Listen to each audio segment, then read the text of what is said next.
پتا ہے رکوع اور قیام کا مزہ کیا ہوتا ہے، اسے کیا پتا ہے کہ روزے کا سرور کیا ہوتا ہے۔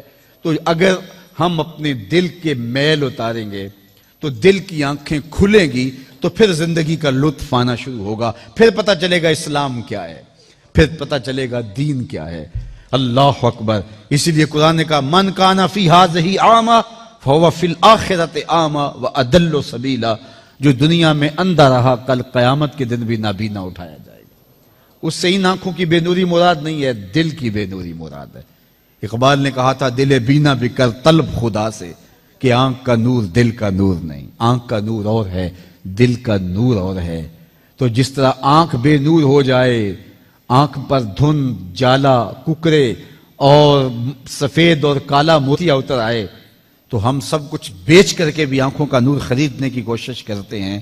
تو یار کبھی اجڑے ہوئے دل کا بھی تو علاج کرواؤ۔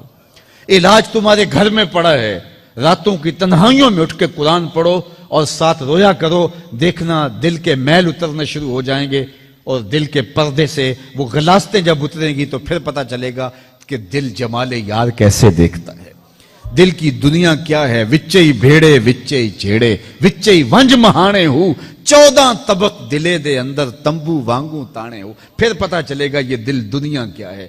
پھر اس کی تڑپ، اس کی بے چینی، اس کا اضطراب زندگی کا حاصل بن جائے گا۔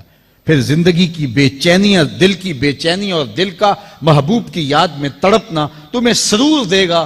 پھر تم ایک ایک عضو میں دل مانگو گے۔ وہ مزہ دیا تڑپ نے میری آرزو ہے یا رب، وہ مزہ دیا تڑپ نے میری آرزو ہے یا رب، میرے دونوں پہلوؤں میں دل بے قرار ہوتا۔ پھر سمجھ آئے گی کہ یہ دل کتنی قیمتی شے ہے۔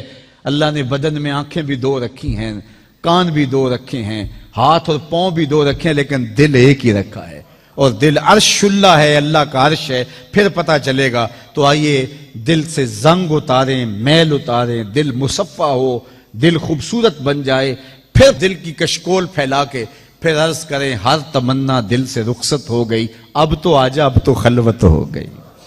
لیکن یہ میل کچیل سے ہٹا ہوا ہوگا تو گندی جگہوں پہ محبوب تو نہیں آتے ہیں۔ تو حسد، حقد، کینے، بغض، نفرتیں یہ ہم پالے رکھتے ہیں۔ اپنی زندگی کو ہم نے خود بوجھل بنایا ہوا ہے۔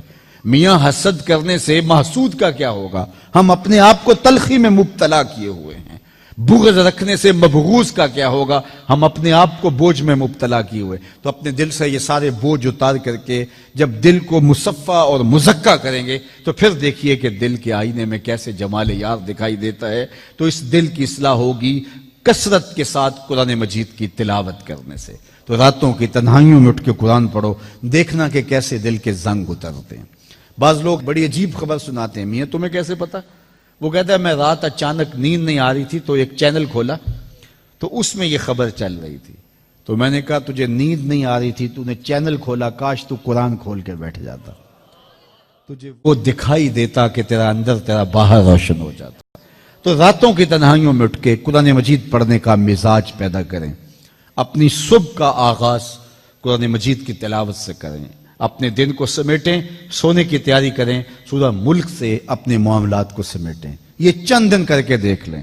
اور اگر آپ کو معاشی مسائل ہیں، مشکلات ہیں، تو سورہ واقعہ اس کے لیے اکثیر ہے، صرف 3 رکوع ہیں۔